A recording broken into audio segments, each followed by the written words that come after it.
When Maybelle Hart first heard the sluice of the town's water trough at dawn, she measured it the way she measured everything now, by how much work it took to keep it running, by how many hands it fed, by how long it had been since laughter filled the kitchen above her washhouse.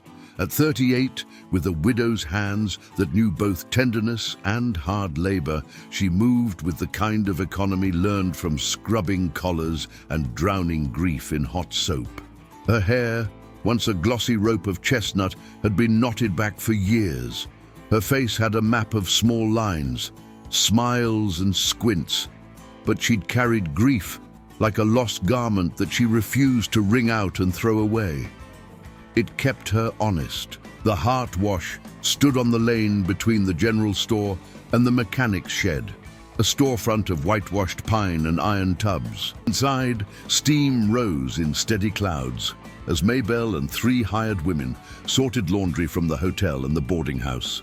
Shirts stiff with tobacco smoke, aprons browned with flour, the tiny patched undershirts of children who played in the alley and wandered like gusts of wind through lives that desperately needed structure.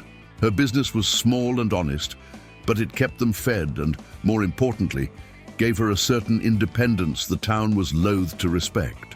2 years earlier, a crooked sheriff's deputy and a bank that called itself the town's future had taken that independence away. Her husband, Tom Hart, had died with the river in his lungs and her name on a useless mortgage. The bank argued the papers were binding.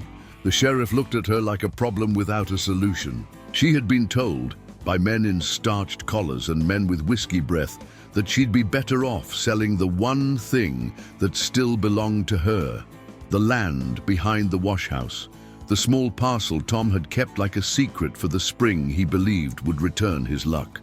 Maybelle had refused. Doing so had cost her more than coin.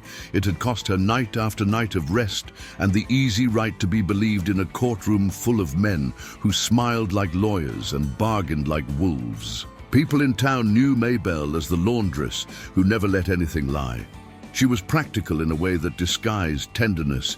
She stitched hems and stitched hearts, mending dress hems and the frayed pieces of reputations. But one night, when the washlight was low and the moon had slid away, a new bruise appeared on the alley.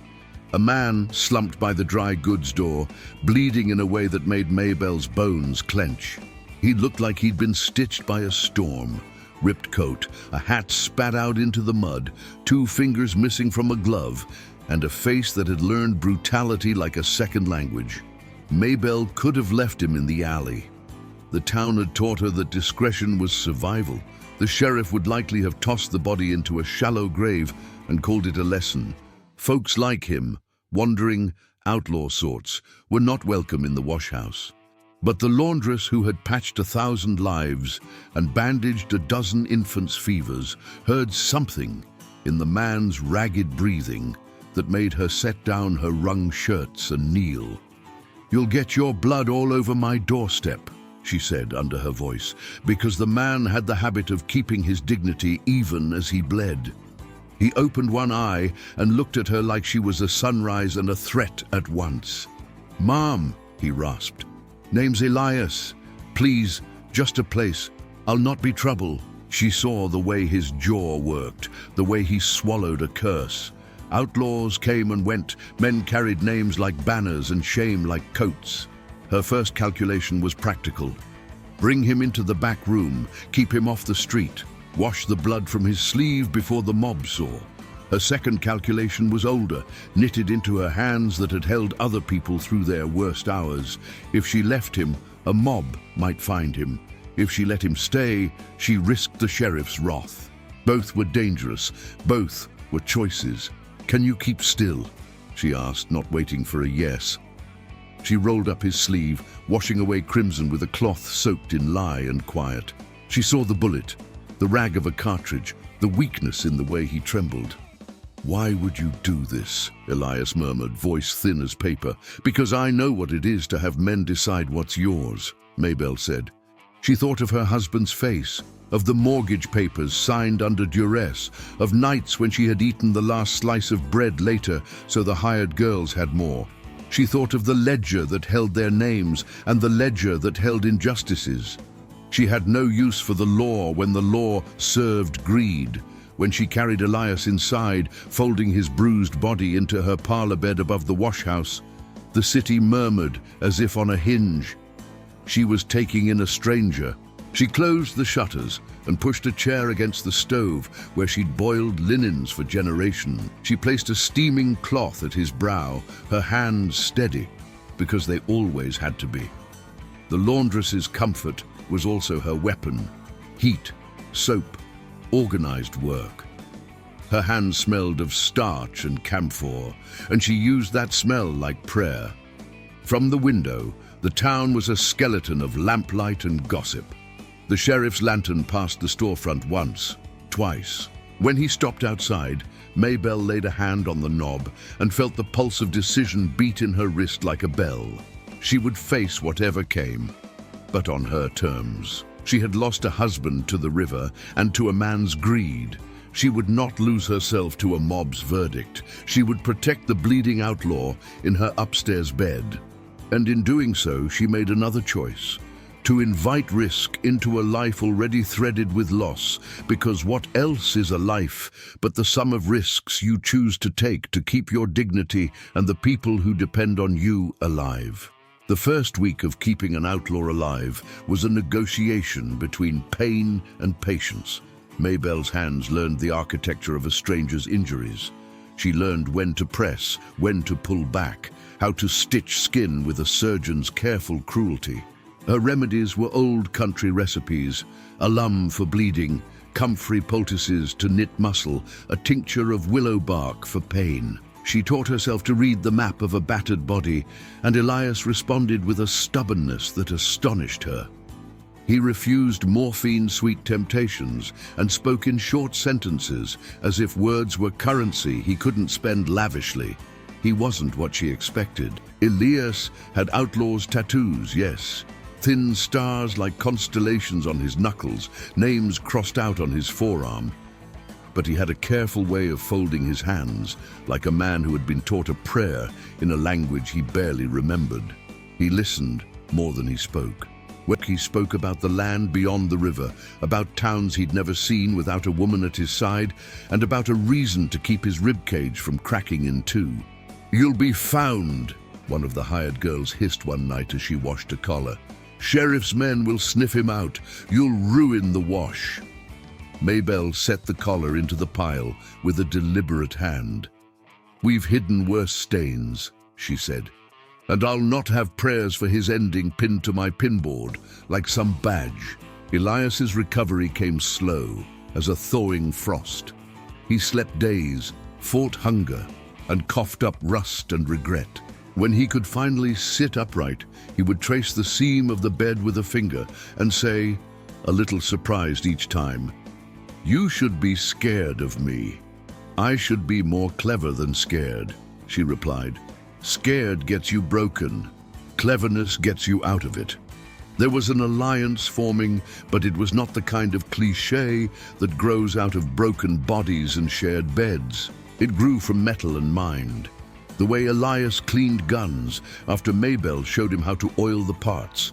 The way she learned to hold a pistol with a steadiness that came from wringing water out of full sheets. She taught him how to bake bread in the old oven, how to judge a loaf by scent, and he, as a concession, taught her how to move through the gaunt streets without being seen. He taught her a trick for setting a blindfold, how to cover an enemy's eyes, not with cloth, but with something more disarming: surprise. Elias watched her run the wash like a captain studies a harbor. He saw how she organized the tubs by temperature, how she measured the lye like an apothecary, how she prized a woman's day like a ledger that needed balance. He came with skills of his own, mapping the town's loops, whispering where the deputy took his route, the timing of patrols and the men who drank too much and ranted too loud in the late hours. He had been an outlaw long enough to read human nature the way Maybelle read fabric, by wear and tear, by stains and frayed edges. When the first gunshots cracked the night as a warning, men on horseback, voices like a pack, They came to be expected. Maybelle met them with a practical calm. She had prepared the upstairs as a sanctuary, yes, but she had also made preparations below, pewter bowls braced under barrels, a secret slit in the back stair where she hid a shotgun, a revolver she had kept from Tom's things, because some things you keep for reasons that outlast grief. That night, when the mob pounded on the back door and called out Elias's name like they were naming a sin, it was Maybelle who opened with a lantern and a voice as steady as iron. "You will not take him from here," she said. Her voice had the authority of someone who had handed out fair wages and pieced together a household. Men who were used to being feared blinked when faced with her certainty. The men laughed and pushed. It was then Elias, weak as he was, between her and that open doorway, pushed himself to his knees and took the shotgun from the back stair. He was not the reckless outlaw the wanted posters made him out to be. He was a man who knew the trajectory of a story and how to change it. He stood and shouldered the barrel like a new profession. The men dared him, and he did not fire to kill. He shot to scatter, winged a horse's flank with a shot that sent a bay bolting, and in the chaos, nothing was the same. Maybelle's heart had leapt, not because the man had kept them safe, though he had, but because she had given him the weapon, and he had obeyed the intention exactly, not to take life indiscriminately, but to carve a space to breathe. In that small violence, she saw an alliance that was not about rescue. He owed his life to her kindness, yes, but she owed her business and the lives in her care to the set of muscles and a mind that now bent toward protecting what she had chosen to protect. Afterward, the lads who had kicked at the door left with their tails between their legs because the news that the laundress kept an outlaw in her attic was more trouble than it was worth. They spread other rumors about her misplaced pride, about a woman who would be ruined for folly. Maybelle listened without flinching. Rumors had been the currency of shame in a town that traded in men's opinions. She had learned how to let them pass like water off cloth. Elias's respect for Maybelle hardened into something deeper, admiration, then gratitude, then a careful curiosity. He would watch her at the tubs, watch the way she coaxed the starch to hold a collar firm. He began to learn her rhythms, and in time they worked together the way the washhouse did, one hand hot with freed fabric, the other cool with folded resolve. It was an unlikely alliance, stitched by practicality and hardened by necessity, but it would prove to be the foundation upon which Maybelle would rebuild more than a laundress's ledger. It would be the arrangement where each saved the other in ways neither expected. Weeks unfurled like linens under Maybelle's hands. The washhouse hummed with work, steam, gossip, and the comfortable smell of soap. She kept Elias under her roof until he could walk without stagger, until he could look at his reflection in the parlor window and not flinch. She kept him because she believed in giving people the space to gather themselves, and because the town's lawmen had not yet bothered to pry open her shutters. But more than that, she kept him because in keeping him, she discovered a private truth. She could hold more than grief. She could hold quarrels and people and futures. In the quiet moments between clacks of wooden paddles and the hiss of boiling water, Maybelle taught Elias what she knew. She showed him how to stitch a ripped collar so no seam would be obvious. She taught him how to recognize the different weights of linen, fine muslin for a widow's best scarf, and hardy sailcloth for the men who hauled freight. She taught him which herbs to plant behind the wells. Calendula for burns, yarrow for stitches, lavender for the few nights when sleep would not come at all. For a man who had spent years on the road, moving at night and speaking little, these were lessons in a domestic geometry he'd never thought to learn. Elias, in turn, offered something else, quiet counsel. He sat and listened to Maybelle's plans as she counted, quarter after quarter, the money that came in and the rents she managed. He watched as she drafted notes with a pencil and a pocketbook, plotting how to fight the encroaching bank that wanted her land. He learned the town's ledger in a way that was less arithmetic than story, the town's favors, debts, and who was beholden to whom. He began to map the web that had strangled her. Maybelle's transformation did not happen in one sweeping gesture. It was small, an addition to the ledger here, a conversation with one of the women in the boarding house there. She began to take callers who came seeking work and offered them not just a job, but training. Young women sought her out for practical instruction, how to manage a household, how to demand fair pay, how to stitch a seam so confidently the seamstress would never be told she was too old or not pretty enough. She taught them self-respect, like a skill. The washhouse became a place where women learned how to make a living and where gossip was turned into strategies. Elias watched all of this and realized he had been wrong about what he feared from women. He had thought them either angels to be saved or temptresses to be feared. He watched Maybelle command the room with a language of work and warmth. And he watched fishermen, businessmen, and the sheriff himself meet her eyes and change how they spoke. There was power in the way she organized the kitchen, in the way she argued with a bank clerk like she argued with a stubborn boil. Power was not declamatory. It was the accumulation of 1,000 small decisions. When Maybelle first took a pistol from under the floorboard and showed Elias how steady her aim was, how she could match the iron's weight to the rhythm of her breath, he had been surprised, but not patronizingly so. He had attended to 1,000 guns and known the men they were given to. Watching her shoot had been a study in controlled force. She did not shoot out of anger.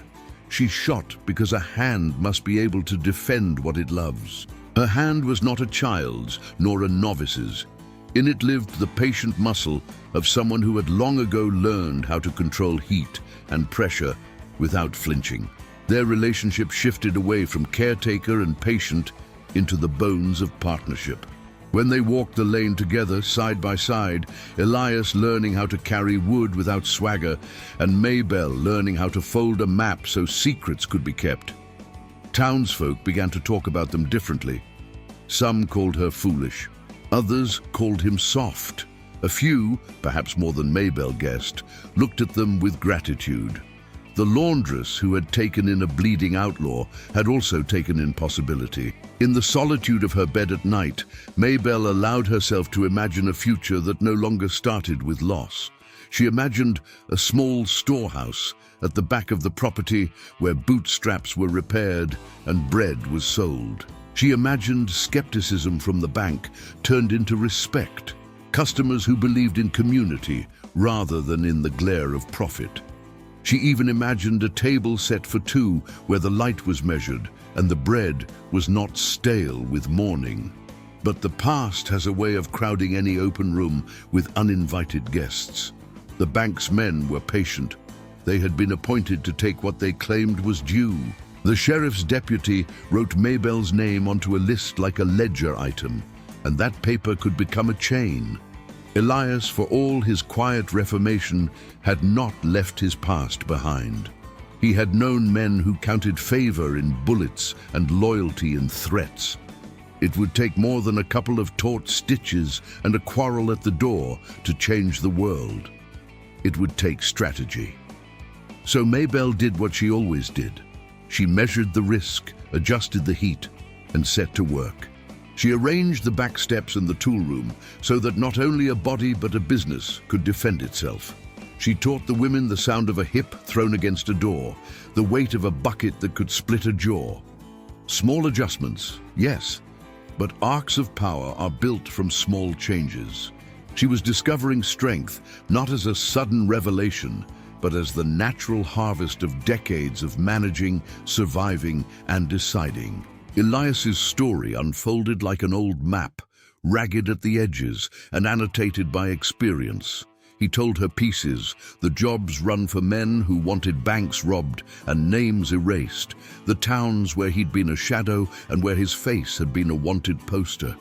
Where once Maybelle had listened with the detached curiosity of a woman cataloguing facts, she now listened with a mind engaged, always assessing what she could take and what she would leave.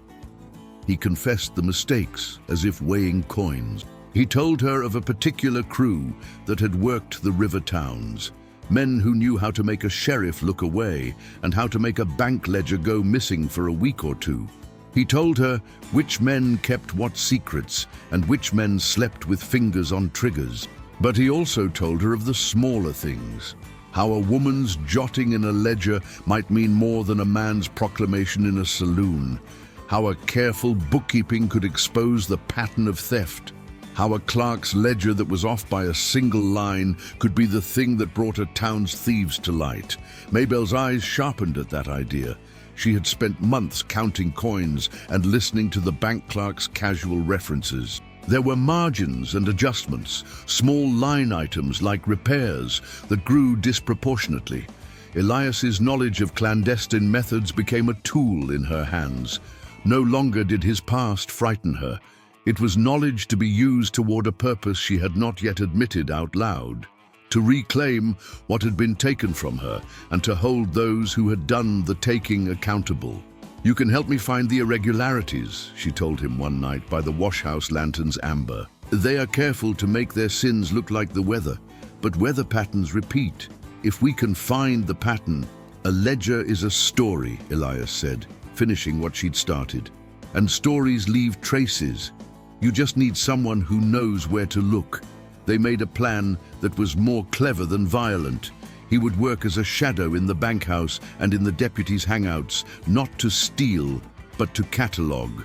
Who paid who signed what, who received coin in exchange for silence. He would do it quietly, watching carriage transfers, noticing times when the deputy took a certain route and when the bank's safe door clicked a little differently. Maybelle would do her part by keeping the business afloat and by cultivating the right questions from those who dealt with the bank. She used her skill of tending to people, asking the soft questions over a cup of tea, listening to a clerk's complaint about a manager's temper, a maid's mention of a ledger errand. Elias's outlaw past gave her the means to approach corruption from the outside in. He taught her how to be invisible in a room without surrendering a voice. He taught her how to put pressure on a man without balking into fear. She taught him how to ask questions politely, how to keep a ledger of his own with neat columns and careful notes. For him, there was an education in gentleness. For her, there was a weapon in information. All this time, the sheriff watched with hands that seldom let anything outside his control stay still for long. The deputy, who had once laughed at Maybelle for thinking she could possibly change anything, now took to inspecting the back path to the washhouse like a man who suspected ghosts. They called Elias a nuisance and a thief in equal measure. They spread rumors. A man with a reputation is an effective tool in making a woman's resolve look like madness. Maybelle's plan was not merely to embarrass the bank and take back a plot of land. It was to dismantle the system that allowed the bank and the deputy to conspire. She wanted a local council of sorts, a set of citizens who could hold hearings where evidence could be presented and witnesses could speak without fear. It was an ambitious plan for a laundress and a reformed outlaw, but Maybelle had learned how to stretch ambition like linen until it held. The turning point came not when Elias produced stolen ledgers, he did not, but when he produced witnesses, a clerk who could no longer bear his conscience, a cook who had overheard late-night counting, a merchant who had been paid in favors instead of coin. Elias's past allowed him to coax truth from people who trusted him enough to whisper. In a town where reputations were currency, a man's ability to navigate hard places and a woman's ability to hold community made them effective partners. Their attraction grew not like a fever, but like a quiet fire, a necessary warmth that did not consume. Elias respected her choices at every step. When she decided they would not use violence unless there was no other way, he agreed. When she insisted on posting a schedule of chores and wages to the notice board in the washhouse, Elias saw her as the keeper of more than linens. She was the keeper of common sense and fairness. His chimney of outlaw lessons seeped upward and helped more than hindered. He taught her how to move money without attracting attention, how a woman cashing checks in a pattern could be less suspicious than a man with a loaded pistol. Maybelle taught him how a business that honored its workers could hold together a community more effectively than fear.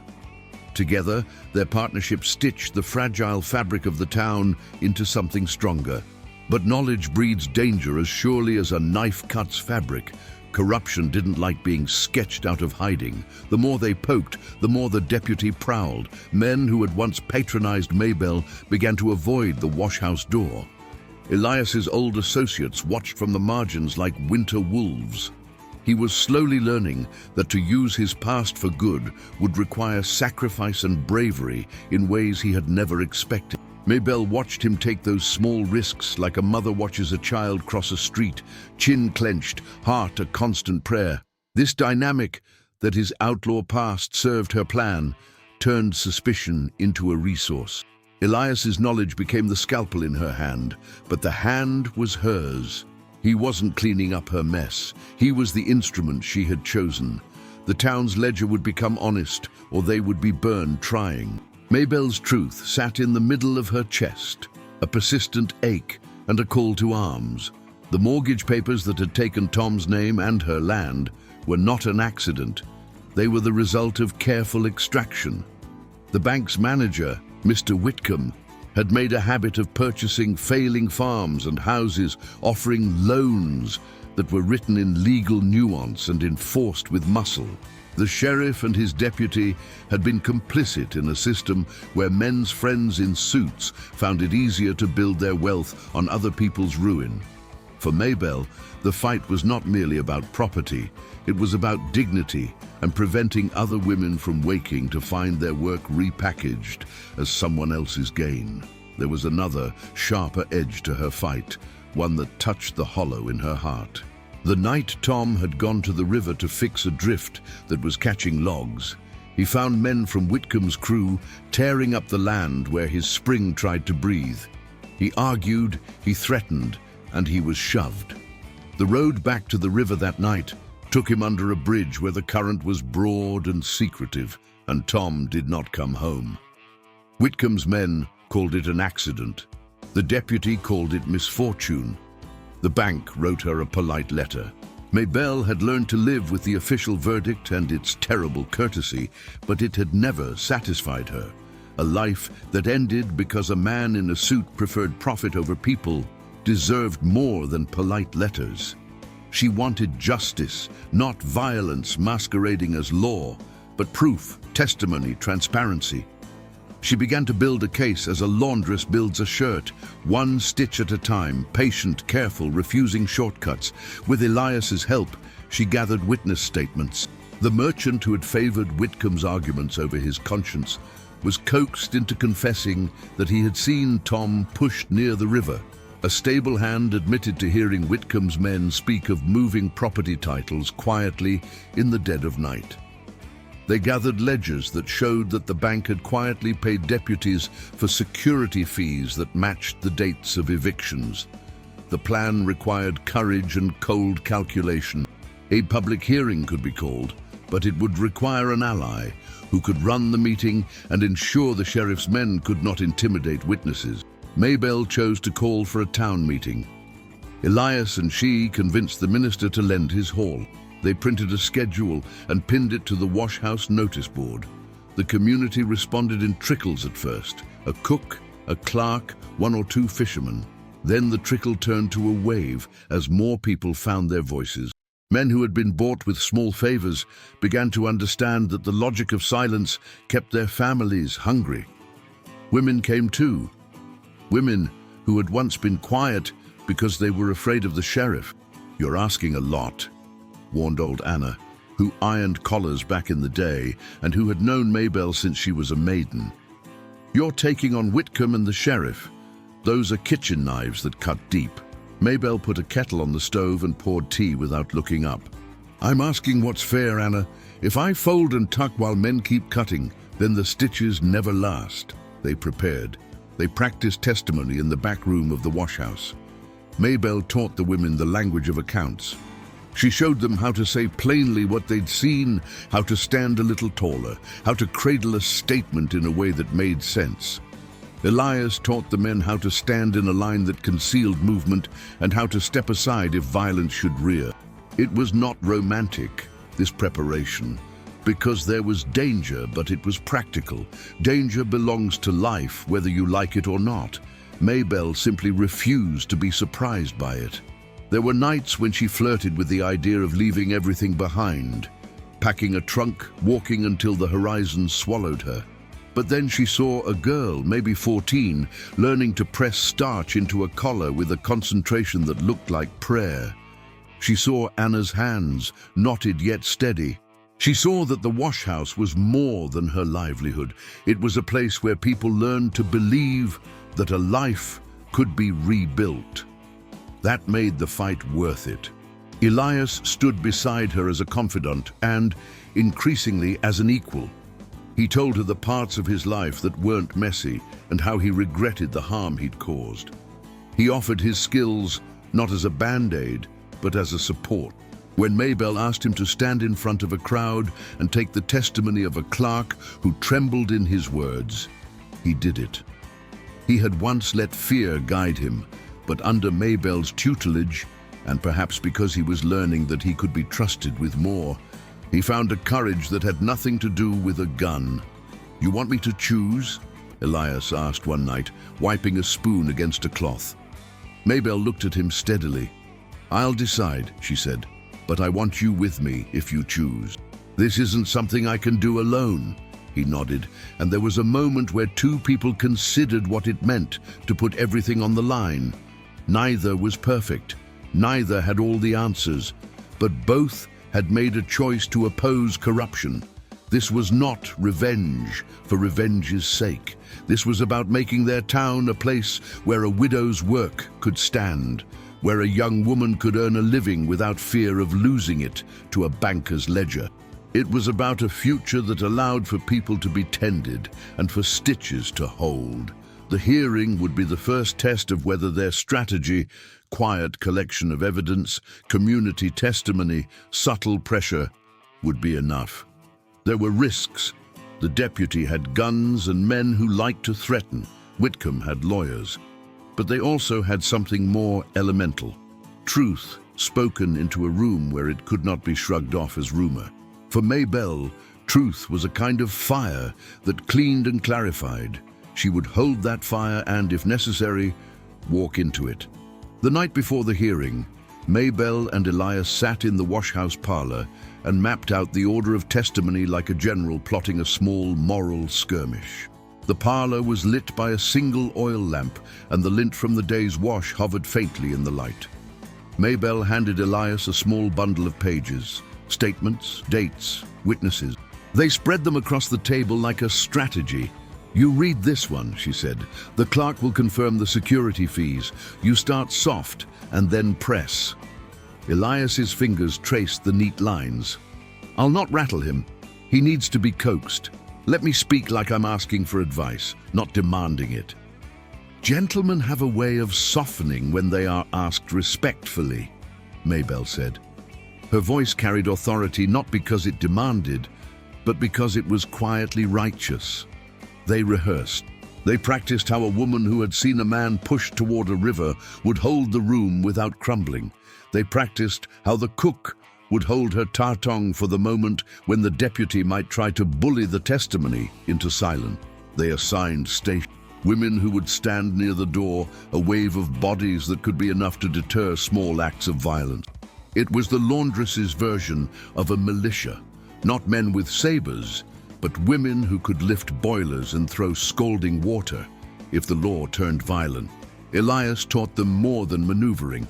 He taught them how to mask nervousness, how to watch a man's eyes for the small tells that indicated deception. He taught them how a man's gait changes when he lies. He showed Anna how to hold a spoon under a note, so that if the deputy tried to snatch a paper, they could still hold their witness. These were absurdly practical lessons, simple, down-to-earth, and effective. When the day came, the hall filled with winter coats and people chewing the inside of their mouths out of worry. The deputy sat on the front bench with a swagger that looked like armor. Mr. Whitcomb sat close by, immaculate in a way that suggested he believed cleanliness was a substitute for conscience. Elias's old crew shadowed the fringes of the room with the same expression of bored disdain you see in men who expect the town to roll over for them. Maybelle began the hearing. She spoke with the measured cadence of someone who had practiced saying painful things in the mirror 1,000 times. She told the story of Tom's night at the river, the encroachment on the land, the odd security fees in the bank's ledger. She did not cry. She restrained the sort of drama that sympathy loved. Instead, she spoke as one who files a claim, crisp, provable, and patient. The clerk, a young man who had a habit of sweating when asked by authority to do wrong, stood in court-like fashion and told the truth. The security fees had been added. The cook corroborated whispers from kitchen nights. The stable hand admitted to having heard men speak. One by one, testimonies rolled out like sheets on a line, drying in the open. The deputy's face contorted with anger and fear. He tried to bully and bluster, but Elias's presence beside the dais was a steadying influence. He did not glare with vengeance.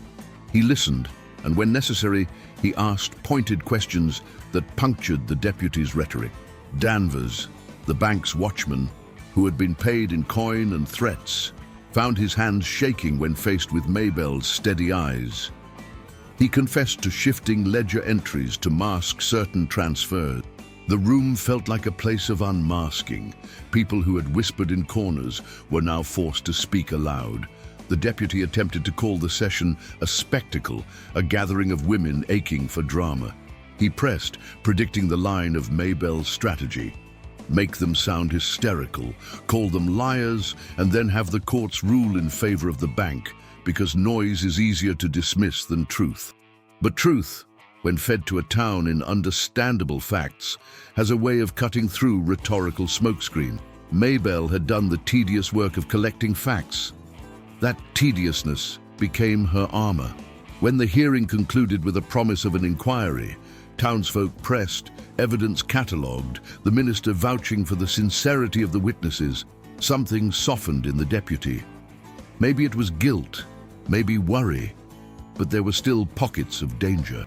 Whitcomb was well connected, and a legal inquiry could be delayed or corrupted. The deputy left the hall with his jaw set, and the men who had mocked whispered of consequences. In the washhouse later, people celebrated the small victory with soup and fresh bread. Maybelle watched the women laugh. Their laughter had a brittle quality that promised more fight to come. Elias and she stood a little apart, sharing a small cup of tea. He put his hand over hers briefly, not in claim, but in solidarity. Their partnership was no longer merely tactical. It was intimate in the way two people who had sat through nights of fear were intimate. They shared a vocabulary of survival. "You did this," Elias said quietly. "You made them sit up and listen." She smiled, tired and truthful. "We both did. You taught me how to navigate a room where men control the narrative. I taught you how to build a narrative that cares for people. We both learned how to keep calm." He nodded. There was no false hero-making in their exchange. Neither tried to take the other's victory. The scene marked the deepening of their equality. He was not there to fix her. He was there to amplify her voice and to offer his skill with the things he knew. She was not there to tame him. She was there to give him a stage on which to be better. As the weeks passed, the deputy's attempts to intimidate softened into more subtle sabotage, denying permits, claiming property rights, and trying to shame Maybelle publicly. It was the old playbook, but this time Maybelle had a town at her back, and she had learned how to make stubbornness into policy. She was no longer simply a laundress burdened by grief. She had become the architect of a plan whose strength was the sum of small truths discovered and told. And in Elias's steady presence, she found an ally who would not claim her as his prize, but stand beside her as a man who had learned that love, if it arrived, must be earned by equality. Winter was thinning the town's edges. Light came earlier, and the river's mood lifted. Maybelle found herself standing at the back lot where Tom had once leaned over a small spring, watching water bubble like a defiant laugh. She traced the line where their patch of land met the road, imagining a fence and a garden and a sign with her name on it. Not as an assertion of vanity, but as a marker of survival. Then Elias came up quietly and stood beside her, boots soft in the mud. "You'll have to choose," he said. "If Whitcomb pushes back harder, you'll have to decide whether you want to press this to the full." Maybelle's hands were still warm from the day's wash. She turned to him and saw the worry in his face, less for himself than for her. "I've already chosen," she replied. "But there are choices within that choice. There's the choice to make sure we protect the women who work for me, the choice to ensure the children don't go hungry. I won't risk their welfare for my pride." Elias took a breath, the way men take a breath before stepping into a current. "You could leave," he suggested gently. "Go further west. I know a place." "We could be—" "Stop," Maybelle said, not unkindly. "I won't be moved by a man's plan. If you propose that I simply run away and forget those who depend on me, then you don't know me." The truth in her voice was clear. She would not let the possibility of romance become a shackle that required her disappearance. They spent that afternoon building a list. Not a battle plan. She had made one of those already, but a list of priority. The women employed at the wash house came first, then her land. Then the town's need for a precedent. If she failed, it would embolden others to seize more. At the bottom of the list, very deliberately, were thoughts of happiness. She wanted companionship, yes, but not at the cost of her autonomy. That evening, in the kitchen, she allowed herself a small indulgence, a conversation about what life might be like if Whitcomb's threat faded. They put their images on the table like smooth stone.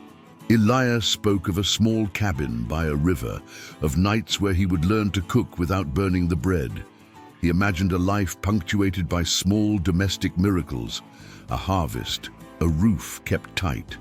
Maybelle, ever practical, spoke of a ledger for the wash house, of expanding to mend clothes for more households, of establishing a day school for the children whose parents couldn't pay for tutors. They talked as equals, not as savior and saved.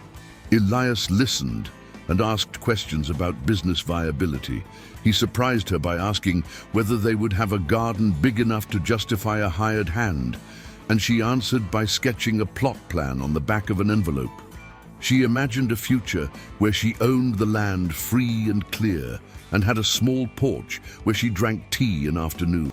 This conjured a softness in her that had not been there for years, a kind of dangerous hope that she guarded like lantern glass. "Would you still be with me if nothing happened?" Elias asked suddenly. Maybelle's fingers paused on the pen. "I can't know the future," she said simply, "but I will choose for myself. I will choose for the future that involves me being whole, not parceled out like laundry." He nodded. It wasn't a rejection, it was a promise. He would respect her choice whether she chose to keep fighting or to walk away.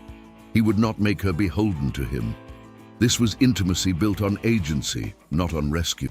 It was in many ways the most radical act of love either of them had practiced. The moment of calm before the hearing was filled with small joys.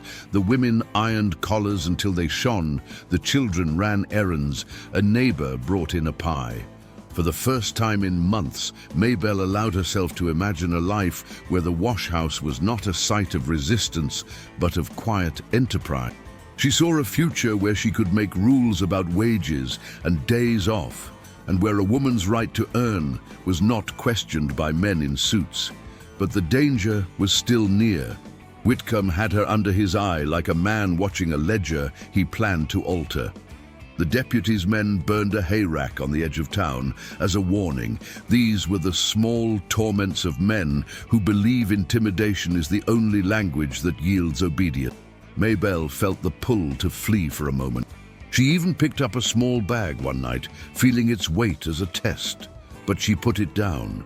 She had spent a life emptying so many shoulders of their burdens. Running now would be the same as giving up, not just her own ground, but the ground of the women who relied on her. When Elias asked her plainly whether she would press the case, she looked him in the eye and said, "I will press it. But if pressing it means the women I employ suffer, then we will pause, and we will find another way. My choice is to seek justice, not to be reckless. If you stand with me, you stand by those terms." Elias's face softened. He had been hardened by the road, by men who made quick decisions and worse consequences. He appreciated the weight of a well-considered choice. When she and he envisioned a life together, it was not him taking her to some brighter frontier. It was two people choosing common ground. He did not demand that she surrender her independence. He honored it. They dreamed briefly of a small wedding, private, with the washhouse women as guests and old Anna fussing with favors. They laughed at the thought because the world had not yet allowed them such liberties. Yet that laughter was a rehearsal for courage. It was their way of rehearsing a life they could claim when all this was over. And so, standing at the edge of decision, Maybelle set an interior compass and turned it toward justice. Her choice was not a romantic surrender, but a moral imperative: to stand and be counted, to pursue the truth, and to protect those who could not protect themselves. She knew the price might be high. She also knew it would be paid on terms she chose. Just as spring loosened its first green fingers into the town, the forces of opposition gathered like an oncoming storm. Whitcomb grew bolder. He hired men who had little dignity and less patience. The deputy, feeling the pressure of the public inquiry and fearing exposure, became crueler. Rumors of the Laundress and her outlaw companion turned into threats, anonymous notes, broken windows, livestock scared to death, and once, a lantern that burned near the porch in the middle of the night. Maybelle took each action as if it were a stain she had to remove before it set. She reinforced the washhouse windows with boards at night and trained the women to listen for the particular rhythms that came with skullduggery. Elias patrolled the backyard at odd hours.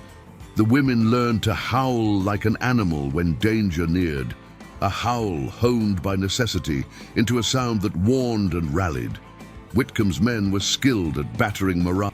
They paid off a townsperson here, made a sneer there, and the mind of the town, tired and hungry for peace, sometimes bent toward the easy compliance of a man with coin. But Maybelle found allies. A widow whose mills had been kept afloat by the Hart washes industry offered a loan. A merchant who missed his conscience more than his money agreed to testify. Even the minister, who had been reticent, took a step forward to preside over the inquiry because he believed that the truth must be heard. The deputy's response hardened toward him like rust. He tried to turn Elias's reformed image into a pretext. He accused the outlaw of inciting unrest and of harboring stolen goods. The deputy had a taste for spectacle and the law as a cudgel. He was not clever enough to see the legal angles Maybelle worked into her defense. He relied on bluster. Men like him felt at home when they could name a body and toss it out. Elias's past was also a lever Whitcomb used. Whitcomb's allies whispered that an association with an outlaw tainted Maybelle's testimony. The town is too often willing to believe a woman insane before it believes a woman wronged. It was a danger they had to combat with more proof and with quieter, more persistent work. Maybelle doubled down on her collections, ledgers, testimonies, receipts hidden in pots not easily found. They had to stay 2 steps ahead. They also had to contend with Elias's old crew, men who had been taught to value loyalty to the old ways of doing things. Violence, intimidation, the quick theft began to appear at the edges of town more frequently. Elias felt the pull of old camaraderie. It was a test of his commitment to a different life. He stood like a man split into two, one half tempted by the easy allegiance of his past, and the other by the slow, honest rhythm of Maybelle's washhouse. At the same time, there were small betrayals that felt like knives. A member of the town council, once a regular at the wash house, began to balk at the idea of holding Whitcomb accountable. Men who had once laughed in the taverns now glanced at the wash house with a kind of resentful contempt. It was the subtle erosion of support that stung most. A neighbor refusing to deliver coal, a supplier asking for payment up front. Whitcomb knew how to squeeze a life until it gave way. But Maybelle had allies who were resilient in different ways. The women she had mentored began to hold their ground. They kept schedules for laundry deliveries so that Maybelle could be at hearings. Old Anna insisted on fixing collars all night so that the washhouse could keep its bills paid. A school teacher offered to hold classes at the backlot to keep children's minds off the constant worry. The town's Hispanic laundress, Rosa, who had once been threatened by Whitcomb's men, organized other women to watch the back lanes in rotation. Female solidarity gathered like a force field, invisible until tested, and then remarkably strong. Elias's crew came in one night and tried to rattle him to see if he would return to old ways. They came to the back door with whiskey and promises and laughter like teeth. He invited them in, placed a bowl of soup before them, and talked to them as if he were recruiting men to a cause that did not glorify violence, but offered them an alternative trade. He told them of the advantages of a town where a bank could be honest, where men's children would not be forced to beg. He offered no sermon. He offered a pragmatic alternative. Some listened, some left. Despite all of that, the threat escalated. Whitcomb's men set fire to a hayloft on the outskirts before dawn. It was a deliberate message. Give up, or the fire will take more than property. A band of men, emboldened and under the deputy's thin protection, launched an intimidation campaign against some of the witnesses. A window at the wash house was smashed. The children were frightened. Maybelle responded not with blind fury, but with a grandmother's cunning. She gathered the women, taught them how to watch for the faintest sign of men slimming their way around corners, taught them how to write statements quickly and have them protected at multiple locations. She used her network as a laundress to shift messages hidden inside folded shirts and to relay information safely. A system of safe houses, people she trusted, was stitched like patches in a quilt. The forces opposing them believed that fear could barge down the washhouse door. But they underestimated the kind of tenacity that is honed from years of doing the unrewarded work of caring for others. Maybelle's steadfastness became contagious. People who had once thought their concerns too small to do anything about began to offer small acts, a ledger hidden here, a spare room offered there. The town's fabric was being rewoven from threads of courage. Even Elias was tested when Whitcomb's men took to shadowing him specifically, trying to coax him into a flare of violence that would discredit their cause. The man who had learned to live by the code of the road now had to learn patience and the long game of evidence. It was an education he had not sought, but one he accepted because he had grown to respect the woman who had not been afraid to keep a wounded stranger alive under her roof. He had seen her moral fiber and found in it a kind of moral gravity that pulled him from his old orbit. The forces conspiring against them could not see that they had provoked a community into action. For every broken window, a new witness emerged. For every threat, two spit on fear. The opposition thought themselves cunning. They had simply underestimated the quiet organizing power of a laundress who refused to be erased. The night the washhouse burned, Maybelle felt the heat in her bones, as if the blaze were an old grief come back to sharpen its teeth. It began as a trickle, a lantern overturned in the alley, a spark that caught on the press of.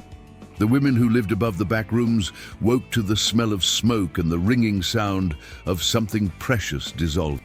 Maybelle leaped into action with the practiced precision of someone who knew how to move through crisis. But there was more than one fire that night. Whitcomb's men used the chaos as cover. They pulled a man from the bright confusion of the street and beat two witnesses nearly unconscious. The deputy's men laughed as they claimed to be restoring order, but the town knew otherwise. They knew that the flames in the wash-house had more than heat. They had been struck at the heart of a community. Elias, who had been patrolling the perimeter, fought his way into the inferno long enough to pull old Anna's granddaughter out from under a collapsed beam. He suffered burns on his forearms that steam rose from like a ghostly exhale. And when Maybelle saw him, she felt something inside her break and rebuild all at once. He had risked his life not for redemption, but for the people who had given him a home. His hands, scarred and smoking, were proof of an allegiance he had chosen with his body. The wash-house burned to the ground. The lotto of livelihoods that had been folded into its rafters, the ironing board, the ledger books, the triplicate receipts, were gone. The women who had lost their jobs the next day gathered in a small circle on the dirt where all that remained was charred plaque. The town that used to drop in for clean collars and tea found their faces a little pale. It was the worst setback they had expected, yet none of them had expected it to look like this. For Maybelle, the devastation was intimate. The wash-house had been her sanctuary, her business, her home. It had held echoes of Tom's laughter and her own stubborn insistence on keeping something of their life intact. She had expected a battle, a slur campaign, perhaps a short skirmish. She had not expected this, ruin made manifest in smoke and sin. In the wake, the deputy issued charges. He called Elias a vagrant and accused him of being the cause of the fire because his so-called associates had been spotted at the scene.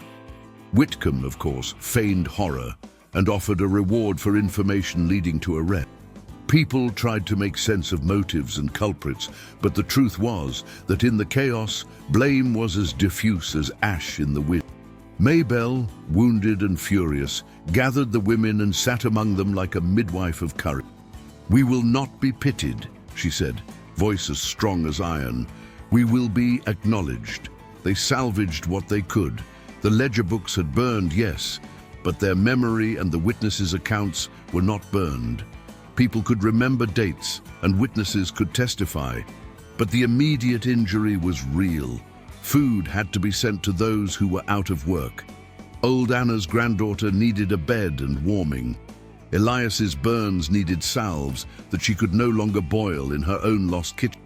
The darkest hour was not only physical, it crept inward as well. Rumors surfaced that one of the witnesses had been paid to leave town. A young man who had promised to testify had been found dead with his throat cut.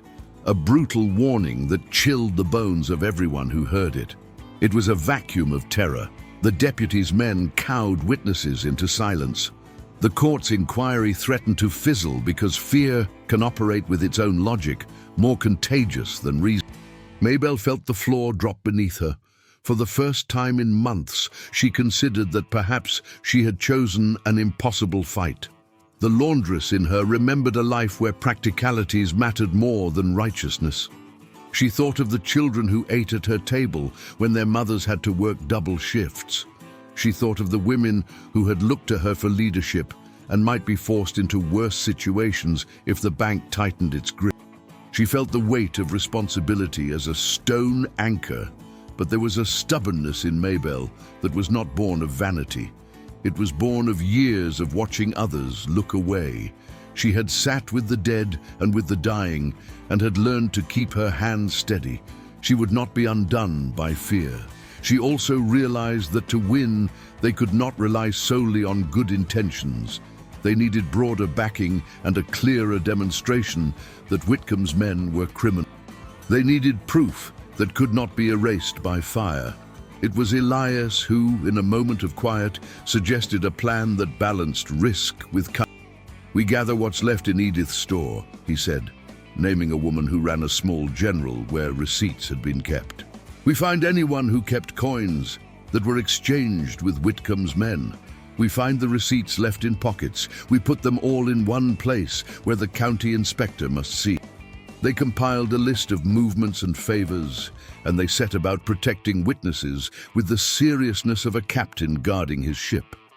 They moved people to safe houses, hid documents in places where a fire could not reach, and rewired the town's network into a system that could not be easily intimidated. They also called for help. Friendships forged in the washhouse and beyond were tested, and many answered. The darkest hour taught Maybelle and Elias about the particular kinds of courage that are not cinematic, but steady. It was the courage to wring out a burned shirt and find a new purpose.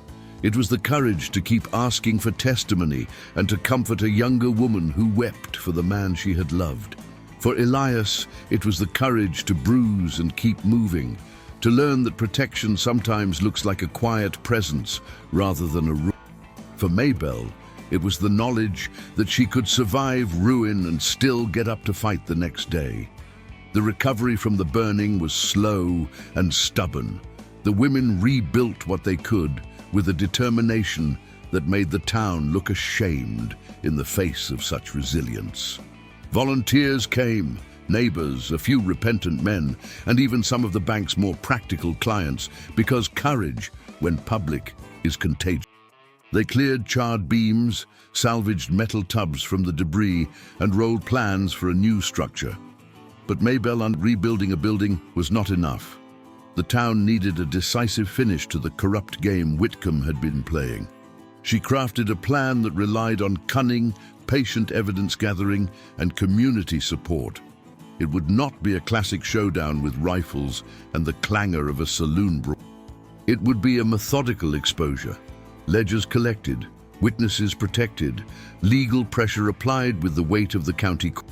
Elias's outlaw knowledge was vital. He knew which men would talk for coin and which would be silenced by fear.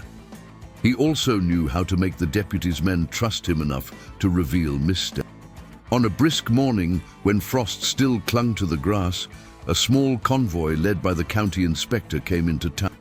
They had been called to inspect Whitcomb's books, swayed by the volume and tenor of the evidence that Maybelle and Elias had managed to bring together. The bank's ink-stained counters had a reputation for cleanliness, but the evidence now formed a web that would require more than an ink apology to unravel. Elias and Maybelle had chosen to make the confrontation. The plan included a moment where community members could show up and speak of their loss. Old Anna told the inspector about Tom and about the night by the river. The clerk admitted how he had been pressured. The stable hand confessed to the bribes. Each testimony was a nail driven into the coffin of Whitcomb's plausible deniability. When Whitcomb tried to barricade himself behind his lawyer, the town's moral weight became clear. The inspector, a stern woman with the patience of stone and the moral clutter of a county used to buying and selling reputes, took the testimony seriously. She ordered a temporary seizure of the bank's contested funds and demanded the deputy be investigated for obstruction of justice. The deputy, who had once believed himself above consequence, found the ground shifting under him. He tried to rally men to his side, but the town had seen enough. The very men Whitcomb had counted on for their loyalty were now lukewarm. Loyalty bought with the smallest of favors melts away when held to the light. In the days that followed, Whitcomb's legal house of cards began to fall. The county ordered a forensic accounting. Several of his associates were arrested for fraud and bribery. The deputy faced charges that shook him from his swagger into a more human side. The evidence that Maybelle and Elias had gathered was not theatrical. It was precise, bureaucratic, and devastating. It exposed a record of transfers, security fees, and adjusted property titles that, when read aloud, demonstrated a pattern of predation. Maybelle did not revel in their downfall. She felt relief, a precise and quiet comfort at rightness restored. When the county awarded her back the title to the land behind the washhouse, it was not an exultant victory with fanfare.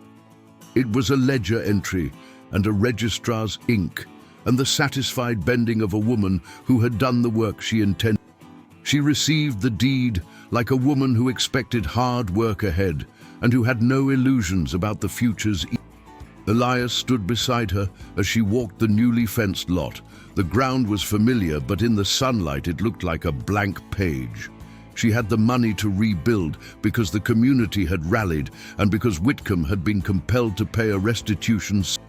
The The victory was legal and moral. It was not a violent overthrow. It was a demonstration that small, persistent acts of courage and solidarity could overturn deep corruption. Other women joined the project to rebuild the wash house, to take back the town's dignity. They created a co-op where earnings were shared fairly and where the women ran accounts transparently. Maybelle's leadership grew into a practical authority. She was, by choice, the manager, because her skill had made her the most effective alumna of the process. She did not cling to power. She used it. She instituted transparent wages and tasked the women with rotation in site management. This was not charity. This was business conducted by people who believed that their labor should be their future, not collateral for a man's greed. Elias, who had once lived by the immediacy of the road, found a life that allowed him to use his skills towards stability. He helped teach men, for 2 weeks at a time, how to fix a door or mend a fence. The trade shifted from quick thefts to steady work. He did not wear his outlaw past as a badge anymore, but as a lesson that could be exchanged to help the town do better. He remained an outlaw in the stories told by drunks in the tavern, but in the alleyways, he was known as a man who had risked his life for a woman he respected. Maybelle's leadership was not unchallenged. There were days of hard accounting, disputes over management, and the lingering hum of men who resented a woman in charge. She navigated these with the same practicality that had seen her through every other hardship, with clarity of goals, frank conversation, and relentless insistence on fair. The wash house reopened, built stronger, with a room below dedicated to teaching young women skills in bookkeeping and general maintenance. It would be a place where women could learn to stand on their own. What had begun as a rescue, a bleeding outlaw hidden in an alley, had become a full-scale transformation. The laundress who saved him had also rebuilt a community, reclaimed her land, and created a sustainable business that cared for its workers. She had not waited for a savior. She had been the architect. The trial of Whitcomb and the deputy was not cinematic in the Hollywood sense. There were no slow-motion shootouts or melodramatic hospital confessions. Instead, it was composed of dry testimony, ledgers read aloud, and witnesses who had been prepared by months of patient support. The town's moral center had convened in a county courtroom that smelled faintly of lemon oil and ink, but the smell could not mask the gravity of what was unfolding. Maybelle sat in the back of the courtroom, hands folded on her lap, feeling every entry into the ledger like a small victory. When old Anna took the stand to speak of Tom's night by the river, she did so with the sort of steady recollection only loyalty can produce. The clerk, whose fear had once made his hands tremble, now spoke with a clarity that suggested he had been holding a weight and was finally set free. Elias watched, and when called to the stand to corroborate certain nocturnal observations, he did so with precision. He made no attempt to dramatize his past. Instead, he used it as context for his knowledge of movement and of men who had once relied on secrecy to keep their... The jury leaned forward when he spoke, as if they had not expected the outlaw's testimony to be so necessary to the law's process. Whitcomb's defense was slick with legalese and years of resources. He attempted to smear witnesses, to call them biased, to make their livelihood the reason for their testimony. But the prosecution had built an iron chain of evidence. The ledger entries, the witnesses' statements, and the inspection reports assembled a narrative that could not be simply dismissed as vetted. When the jury returned with a verdict of guilty on charges of fraud and bribery, the relief that followed was anticlimactic in the best way. Justice in this small town came like a practical thing. A registrar's pen, a sheriff's signature, and a county decree. Whitcomb and the deputy received sentences that were proportional to their crimes, and the community made it clear that restitution would be required. It was not vengeance, it was correct. The bank was compelled to return deeds and to undergo oversight. Several of Whitcomb's assets were sold to pay restitution to those it had robbed. Maybelle's name was cleared in the way she wanted, not by a flamboyant pardon, but by the clean, bureaucratic truth of justice served. The town rebuilt the washhouse with funds allocated for wage support while the co-op found its backbone. The hiring remained fair. The women who had been intimidated took leadership roles, and the town made a quiet pact to hold one another accountable. The romance that had been growing between Maybelle and Elias did not flicker with the triumph. Instead, it deepened into something softer, wiser, and not dependent on the outcome of battle. They walked the rebuilt lot together one afternoon, hands occasionally brushing, their strides matched. Elias asked Maybelle what she wanted to do with the land now that the title was hers. She said simply that she wanted it to be useful. Flowers, a teacher's cabin, and a place where women could apprentice.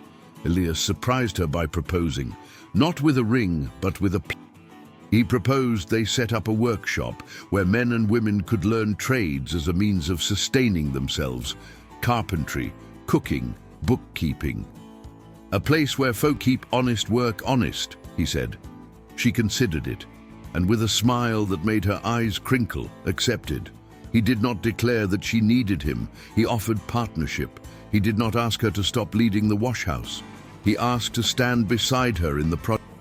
This was a love that respected her autonomy and recognized her authority. It was not a rescue, it was companionship.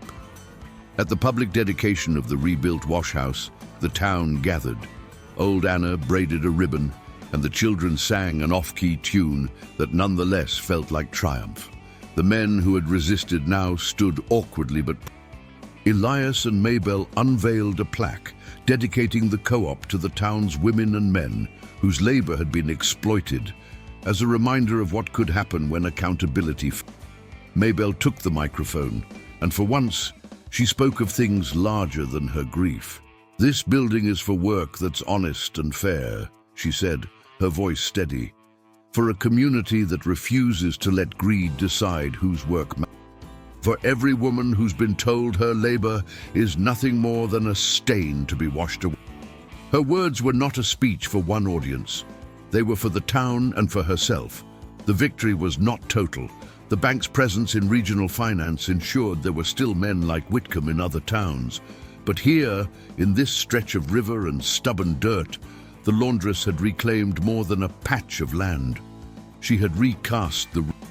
She had shown that a small, determined group of people could hold the powerful to account. Elias's redemption arc did not erase his past. Rather, it allowed him to place that past on a shelf where it could be retrieved as hard-earned wisdom. He used that knowledge to teach others to make a... His relationship with Maybelle continued to be a study in mutuality. He tended to the physical labor, while she tended to the ledger and the growing morals. Their partnership became a model, a man who learned to ask and listen, and a woman who knew when to ask for help and when to accept it on her own terms. A season later, the Hart wash sat like a woman who had been washed of grief and dressed in purple. The building's paint gleamed under a porch that had once been threatened by flames. A small sign swung in the breeze: Hart & Co. Cooperative Wash. Maybelle had replaced her parlor bed with a small office where she kept ledgers and a picture of Tom tucked into a corner mantel. The land behind the wash was fenced and bore a small garden and a modest workshop where men and women apprenticed in trades. Children played on a soft patch of grass where Tom had once tried to plant apple saplings. Maybelle herself had changed. Her hair was still knotted back, but the knot had a newer neatness, and her shoulders carried the steadiness of a woman who had proven what she believed. Her clothes were practical but well made, and there was a posture to her movements that came from dignity reclaimed. She was not ostentatious, she simply carried herself differently. People, women she had mentored, the inspector who had once offered words of approval, even the remaining townsfolk, looked to her for guidance in a way that was humble and earned. Elias was by her side, not as a claimant, but as a companion. He had scars on his forearms that told a story every child asked about, and he told the story plainly about a night of fire and about old Anna's granddaughter and how he had to learn to put his skill to steadier. He and Maybelle had a small ceremony of sorts, not a triumphal wedding with fanfare, but a quiet acknowledgement in front of the women who had worked with them, the women who had once ironed by smoky early mornings. Their life was built of work and small joys. They shared mornings making bread, afternoons managing the co-op, and evenings where Maybelle taught bookkeeping to young apprentices and Elias taught carpentry. He never tried to define her by affection. He never suggested that she was incomplete in his absence. She, in turn, continued to make decisions for herself and the co-op with a firm, unbending clarity. They were partners because they chose to be, not because necessity forced them into proximity. Financial independence had come in a practical way. The court's restitution, combined with the co-op's profitability and community donors, allowed Maybelle to own the land outright and to ensure that the wages were fair and the accounts transparent. She instituted a fund to safekeep money for women who found themselves in sudden crisis. She insisted that apprenticeships lasted long enough for people to genuinely learn instead of being used as cheap labor. The women who had once been her employees now took leadership. Old Anna was named manager of domestic affairs. She oversaw kitchen orders and tendered advice like the schoolteacher who had tutored the town's children set up lessons in reading and arithmetic above the work. Rosa supervised laundry routes that extended beyond the town to nearby homesteads. Female solidarity had solidified into a system that protected itself, a web of interdependence reinforced by mutual respect. Maybelle allowed herself occasional moments of solitude at the back lot. She'd sit under the new apple tree and watch the town carry on like a living loom. The washhouse's rhythm, hot water, soap, laughter, small grievances turned into solutions, filled her with a contentment that had nothing to do with romance and everything to do with the woman who had been widowed and nearly broken had rebuilt a life that fit her measure of justice and their romance took the shape of small, precise generosity. Elias learned to seek her counsel about important decisions, and she welcomed the inquiry because they had found ways to be better with one another. They often argued over the mixing of compotes, over whether to take a loan to expand the workshop, and those arguments were not indications of instability, but of the respect they had for each other's minds. They learned together that partnership doesn't erase differences, it harnesses them. Her transformation was visible in symbolic objects that Maybelle kept as talent. The ledger that had once been burned had been replaced with a new, leather-bound book in which the columns were rigid, the handwriting deliberate. She kept Tom's watch in a small box, not to chain herself to memory, but to measure time against new.